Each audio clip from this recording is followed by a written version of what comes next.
Perkenalkan, nama saya Brian Uli dari Prodi Sistem Informasi S1 dengan NIM 191110055. Di sini saya akan mempresentasikan untuk tugas kelompok manajemen rantai pasok.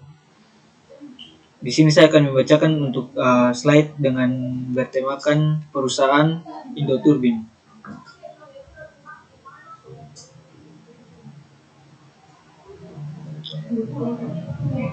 Latar belakang supply chain management mencakup semua aktivitas, yaitu sejak material datang dari pihak supplier, kemudian material itu diolah menjadi produk setengah jadi ataupun produk jadi sampai produk itu didistribusikan ke konsumen.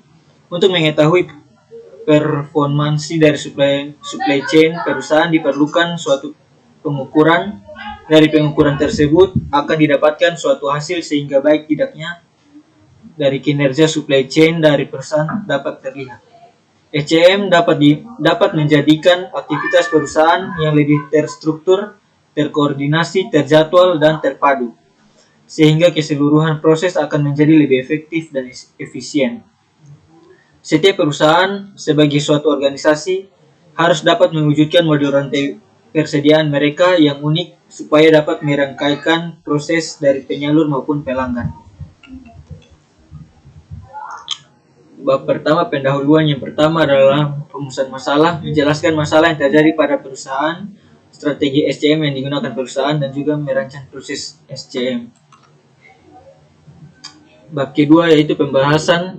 Di sini saya akan membahas tentang yang pertama, perusahaan supply chain management pada analisis dan penerapan menggunakan reference core di PT Indoturbin. Profil PT Indoturbin.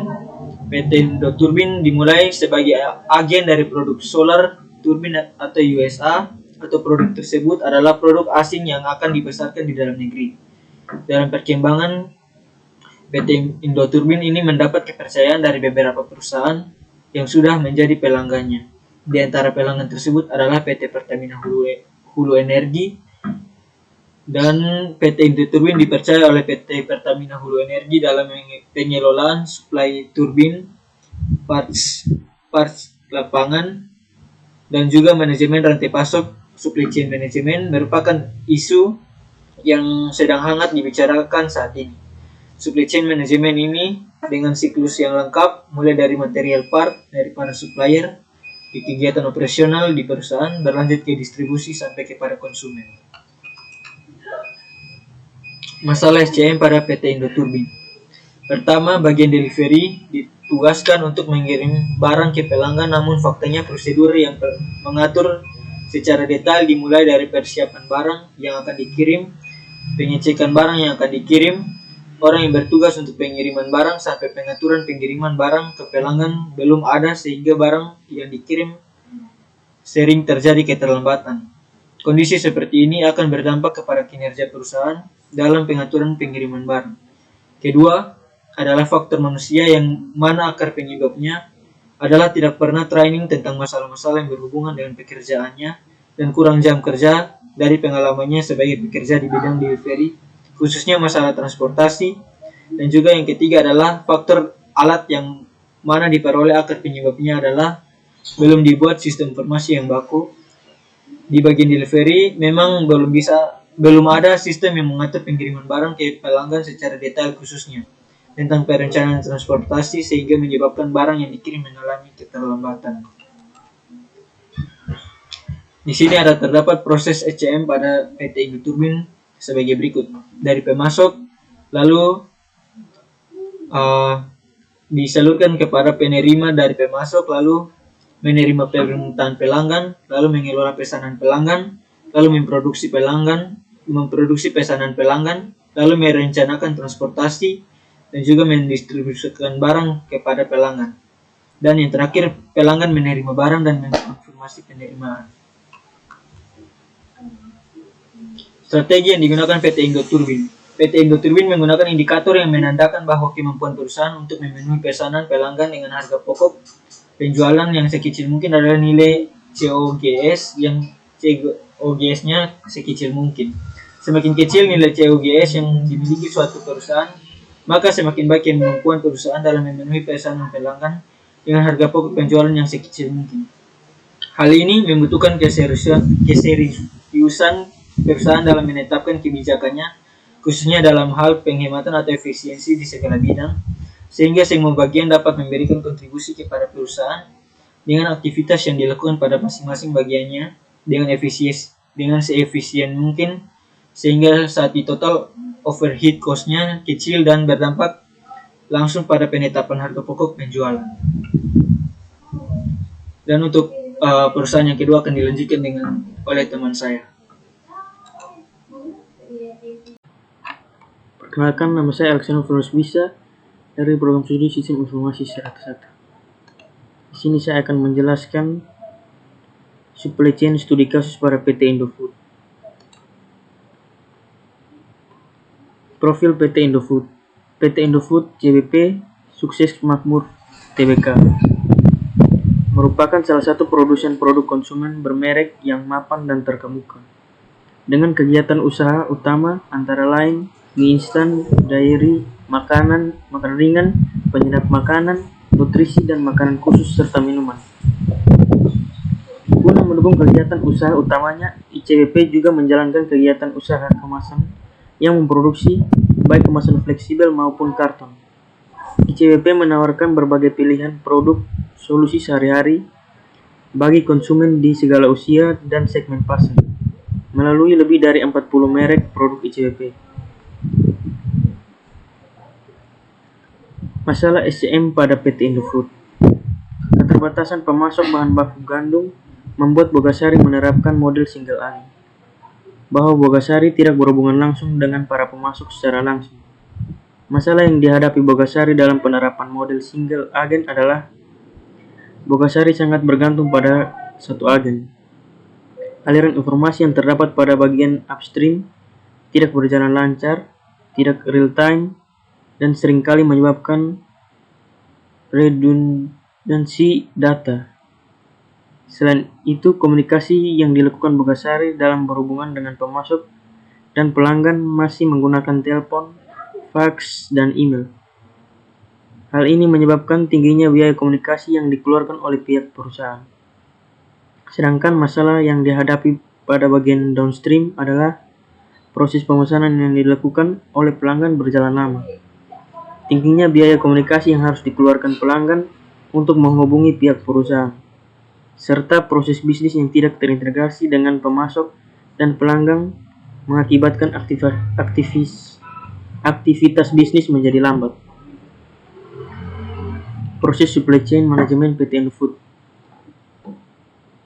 PT Indofood memasok bahan baku tepung dan bumbu dari supplier, lalu disimpan ke gudang dan diproduksi di pabrik. Setelah diproduksi di pabrik, maka dilakukan pengujian lab agar mengetahui status produksi yang telah diproduksi. Setelah itu dilanjutkan dengan pengemasan produk, lalu didistribusikan ke toko atau pengecer di seluruh daerah tujuan. Dan yang terakhir, dibeli oleh konsumen. Strategi yang digunakan PT Indofood pada strategi pemasaran dan pendistribusian hingga ke tangan konsumen. ICBP memiliki strategi dalam menghadapi persaingan di pasar. ICBP menerapkan strategi mastering di present, pre-MP the future. Strategi ini antara lain fokus kepada organic growth, memanfaatkan competitive advantage melalui scale, scope, spend, dan speed. Selain itu, akan menjalankan program cost efficient cutting. Di samping itu, tetap melanjutkan segmentasi para konsumennya dengan memperkenalkan produk-produk dengan high price dan high margin.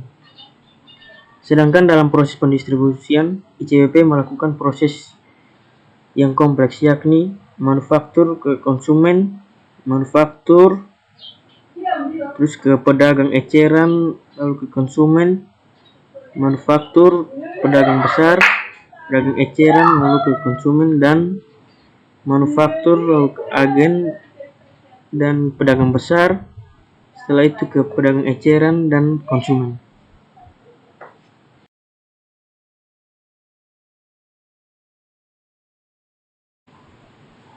Halo, perkenalkan nama saya Agung Firman Syate. Ini saya akan mempresentasikan tentang bab 2 pembahasan supply chain management pada perusahaan KFC. KFC adalah jaringan restoran cepat saji Amerika yang berkantor pusat di Louisville, Kentucky, yang berspesialisasi dalam ayam goreng. Ini adalah restoran terbesar kedua diukur berdasarkan penjualan setelah McD dengan 22,621 lokasi secara global di 150 negara pada Desember 2019. Jaringan restoran ini adalah anak perusahaan dari Yum Brands, sebuah perusahaan restoran yang juga membawahi Pizza Hut, Taco Bell, dan Wing Street. KFC didirikan oleh Kolonel Harlan Sanders, seorang pengusaha yang mulai menjual goreng dari restoran pinggir jalan di Corbin, Kentucky selama depresi hebat.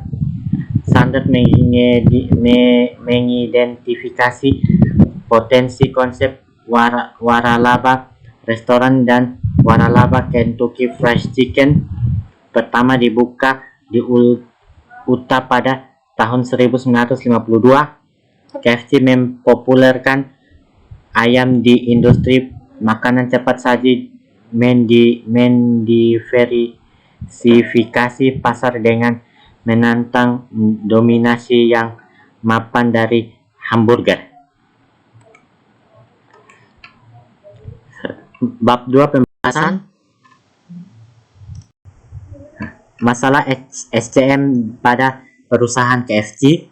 Permasalahan dalam supply chain management perusahaan KFC dalam pelaksanaan supply chain management sering mengalami masalah baik dari satu rantai maupun pada beberapa rantai yang menjalankan rantai satu dengan rantai lainnya memang saling terkait, sehingga bila ada salah satu rantai dalam supply chain tersebut mengalami masalah, tentu saja beberapa rantai akan mengalami masalah juga. Beberapa permasalahan dalam supply chain management diantara adalah strategi distribusi.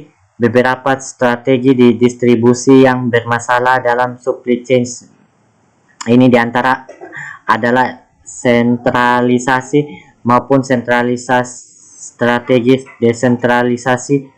Selain itu juga strategi distribusi berlabuh silang, strategi menarik maupun mendorong, dan strategi logistik orang ketiga.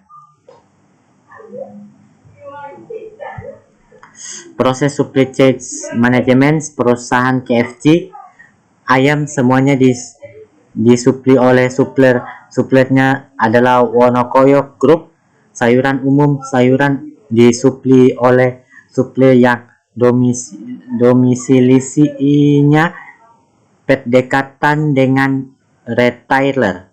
Sayur khusus didatang dari Jakarta, setelah itu dimasukkan ke KFC logistik regional, kemudian distribusikan ke retailer yang ada di Jawa Timur.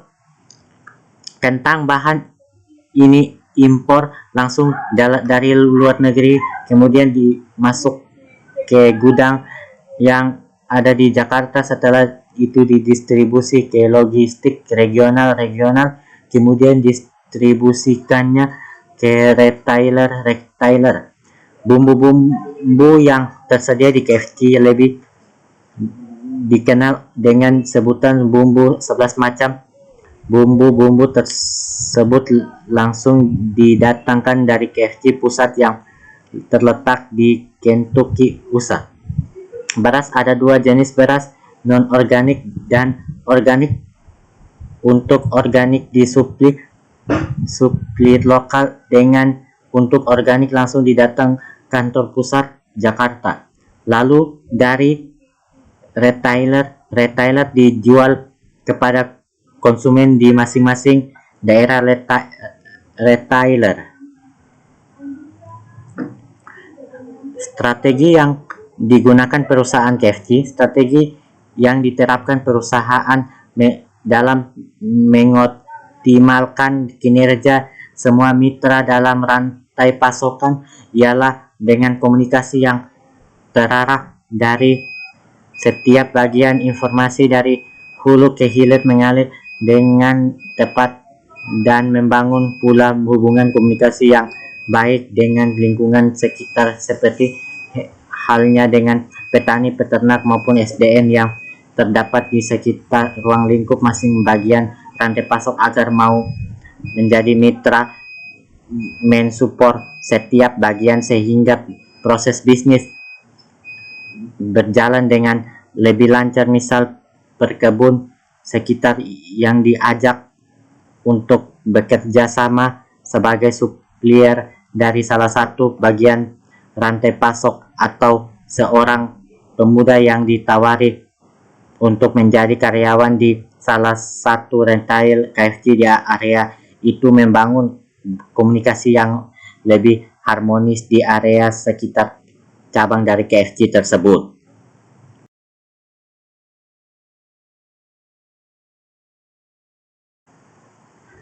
Perkenalkan, nama saya Agnes Leli Due dengan NIM 19110029. Saya akan menjelaskan tentang supply chain management pada perusahaan Cimory.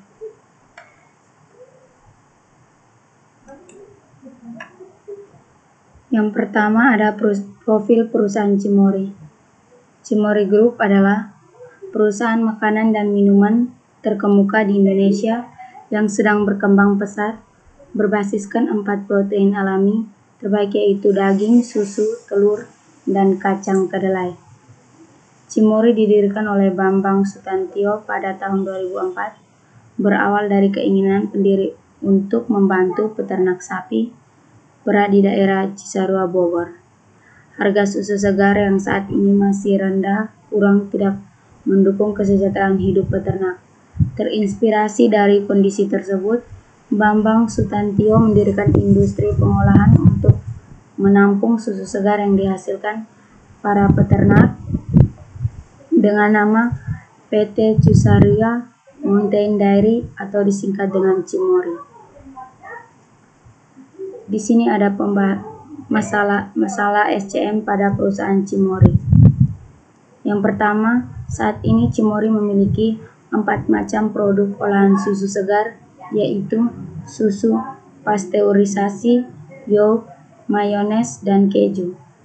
Hasil analisis rantai dinilai dapat diketahui bahwa sektor pasokan bahan baku ternyata menjadi titik lemah dari rantai nilai Cimory selama ini.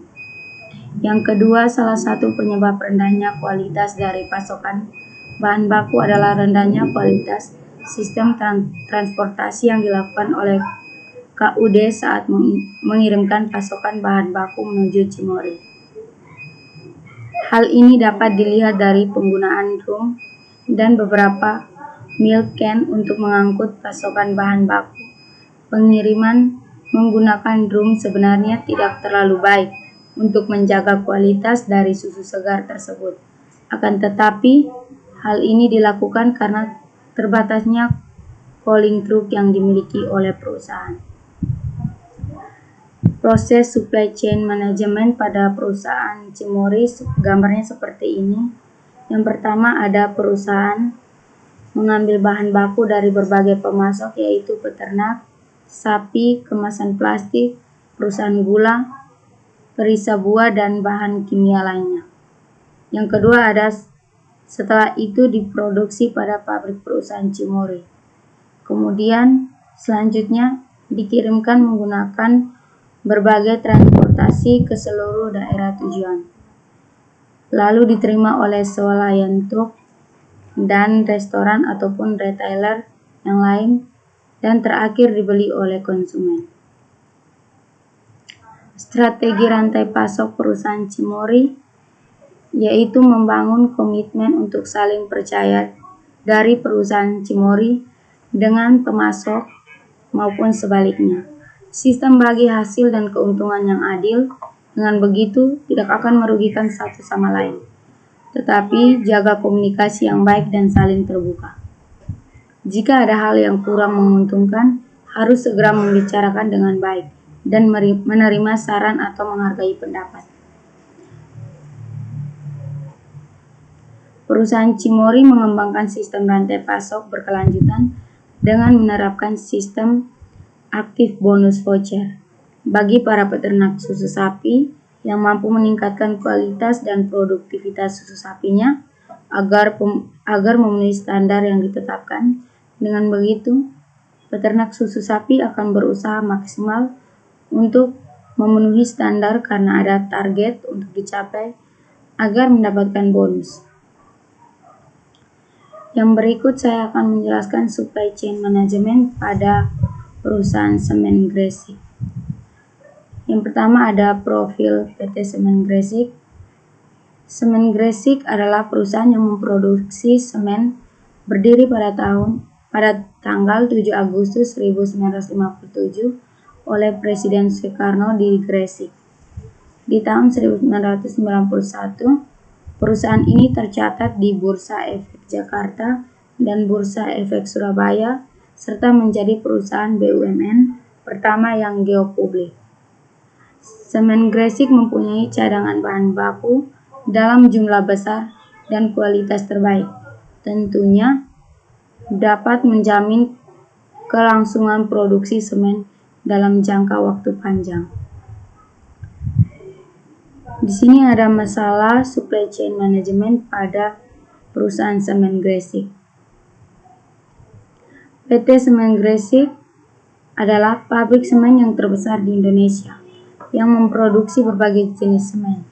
Semen utama yang diproduksi adalah semen Portland tipe pertama atau OPC. Di samping itu juga memproduksi berbagai tipe khusus dan semen campur untuk penggunaan yang terbatas dan dalam jumlah yang lebih kecil daripada OPC. Selama ini perusahaan belum melakukan penilaian fleksibilitas supply chain, hanya melakukan penilaian secara subjektif dan fungsional dari pemimpin bagian tanpa suatu kerangka yang jelas.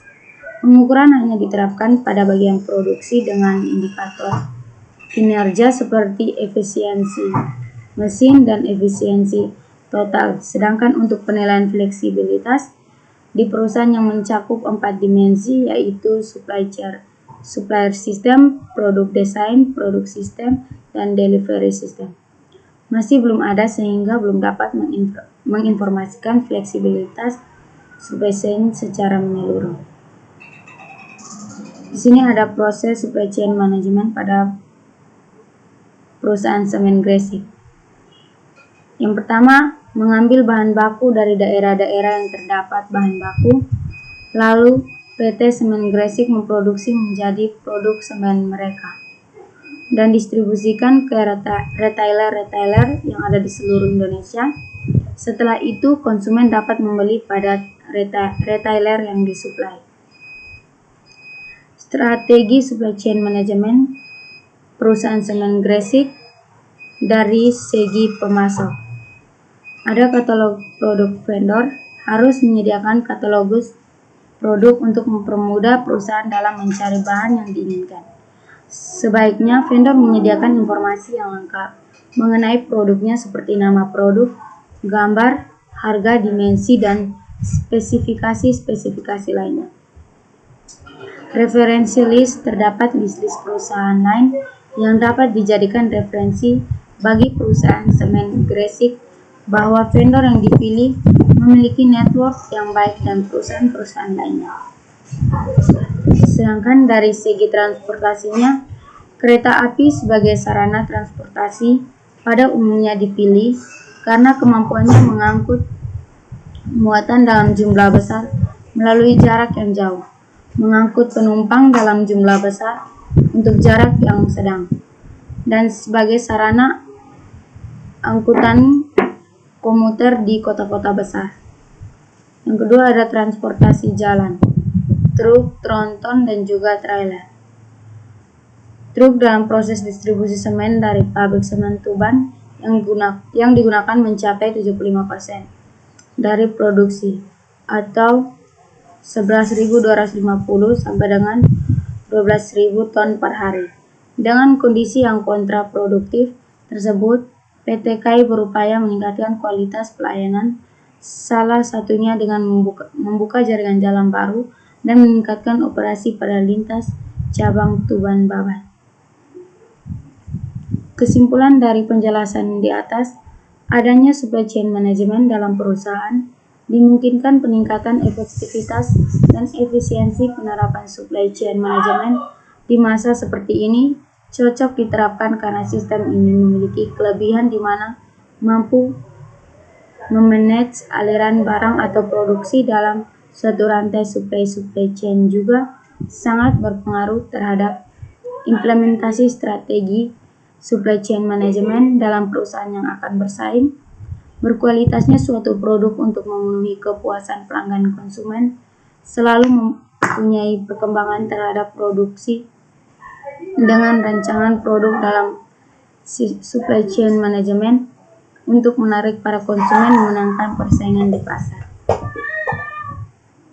Sekian dan terima kasih hasil presentasi dari kelompok kami.